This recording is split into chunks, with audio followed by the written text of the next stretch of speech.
I'm going to say the opposite. I'm going to say the last episode, the 8th episode. But I'm not going to say why. So I'm going to leave a few details, unexplored. What can you actually tease about the relationship between your two characters in that sequence? I think it's two people who meet so by chance.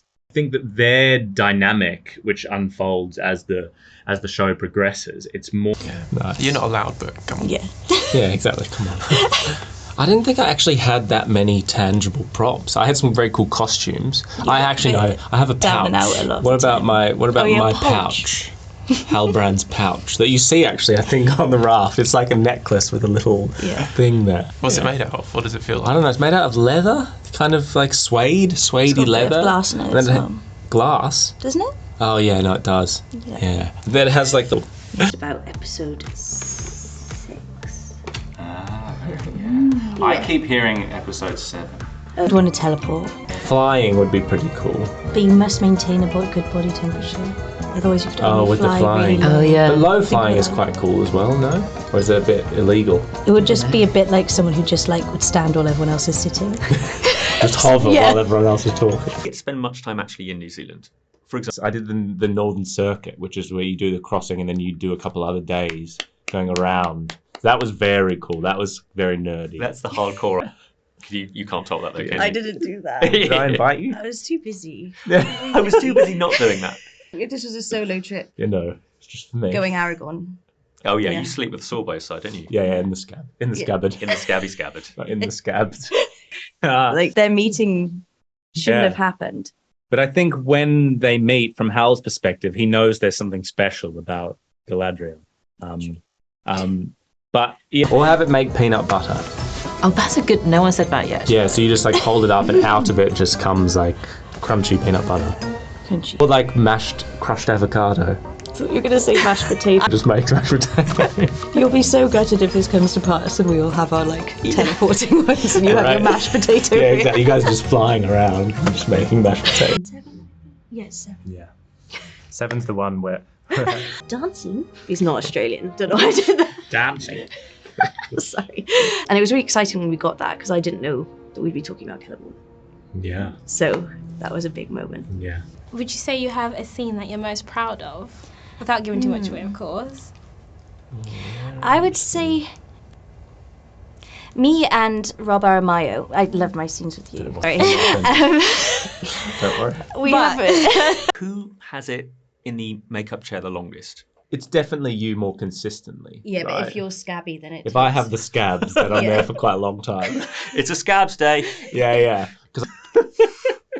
You taking photographs of yourselves in the outfit that you have on your phone. Well, the orcs again are the best for that, and there are photos. I've got one of you.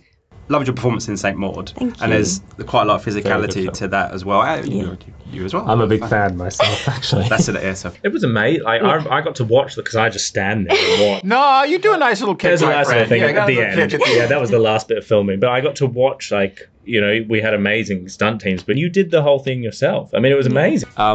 There was a film called The Megalodon. Yes. Yeah. With Jason Statham. So we used that tank. We were the next people in. Jason Statham and then us.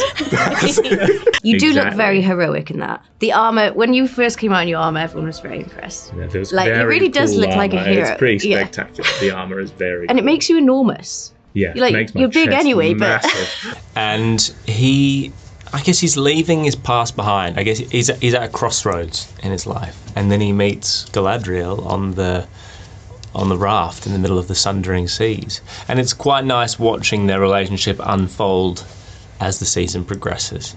Well, both of us actually, we had to learn to hold our breaths. That was probably the hardest. Yeah. Breaths. No, breaths. For how long? I got up to 3.5 minutes. Charlie got up to 4:10. Yeah, I remember in the training, because we trained to be able to do it for a couple of months in the lead up, and I would always dread it when the session, the weekly session would come around, because you're just going to go through excruciating pain for an hour, because you just hold your breath in the pool and then you just do it over and over again for an hour until you you pass out. Yeah, exactly. Really safe. I will say actually, Morfydd was much more balanced than me on the raft. There was a lot of, on the waves, I would fall over quite a lot and fall through the crack. Argentina is very fan of the movies and the series because of Viggo Mortensen. Well, I'd say I'm a fan of the films because of Viggo Mortensen, but for different reasons. Just was in love with him. Me too. Yeah. I think everyone was. Same. Me too. He must have got injured at some point, right? I actually got away pretty unscathed, apart from Charlie did inflict an injury on me at one point. I didn't inflict the injury upon you. Didn't you do a St. Water? You were in New Zealand and you were giving nothing away. You were like, I don't know. We meet you in the most fantastic outfit at the beginning of the show, and we meet you. Oh, my outfit's not so fantastic. You get better. Yeah.